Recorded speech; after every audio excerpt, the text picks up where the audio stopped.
जाऊ देत नाही, कारण हे संरक्षण आहे भारताचं. भारतासाठी जे काही वस्तू बनवल्या जातात, म्हणजे ज्या सैनिकांसाठी बनवल्या जातात, पिस्तूल असतील, त्याच्या गोळ्या असतील, रणगाड्या असतील, त्याचे अवजार किंवा त्याचे भाग इथे बनवले जातात. आता ही एक महत्त्वाची आपल्या जळगाव जिल्ह्यातली एक फॅक्टरी आहे, जिथे आपण भेट द्यायला आलो आहोत. कोणतरी चिमणी बोललो होतं बा, गाडीमध्ये चिमणी बोललो होतं. चिमणी कशाची राहते? विटांची. पाहिले ना? हां, मग विटा कशा तयार करतो आपण? दगडी कोळसा टाकतो, काही केमिकल टाकतो आणि उष्णता देऊन त्या विटा पक्क्या करतो, बरोबर? हां, ते त्याला आपण विटांची भट्टी म्हणतो. ही भट्टी कशाची आहे माहिती आहे का? वीज निर्मितीची. कशाची? वीज म्हणजे काय? आपण घरी वापरतो ती लाईट वापरतो ना आपण. विजेचा बल्ब, फ्रीज, टी व्ही चालू करण्यासाठी आपण लाईट वापरत असतो.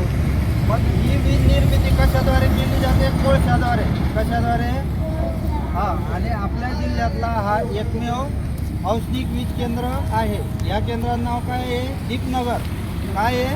दीपनगर. इथे कोळशांद्वारे ते दगडी कोळसा भट्टीत टाकला जातो, त्याच्याद्वारे उष्णता मिळवली जाते आणि त्या उष्णतेद्वारे वीज निर्मिती केली जाते. आणि आपल्या जिल्ह्यातील आणि आजूबाजूच्या परिसराची जी वीजची गरज आहे ती भागवली जाते.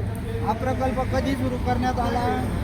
पहिल्यांदा कधी सुरू करण्यात आला? 1968 साली. कधी?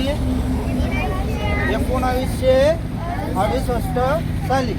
आणि या प्रकल्पातून किती वीज निर्मिती केली जाते? सध्या 1210 मेगावॅट. किती?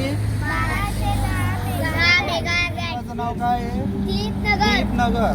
आणि कोणत्या जिल्ह्यात आहे? आपल्या जिल्ह्यात म्हणजे जळगाव जिल्ह्यात. आणि वीज निर्मिती किती मेगावॅट होते? 1210. आणि हा प्रकल्प कोणत्या साली सुरू करण्यात आला? Very good.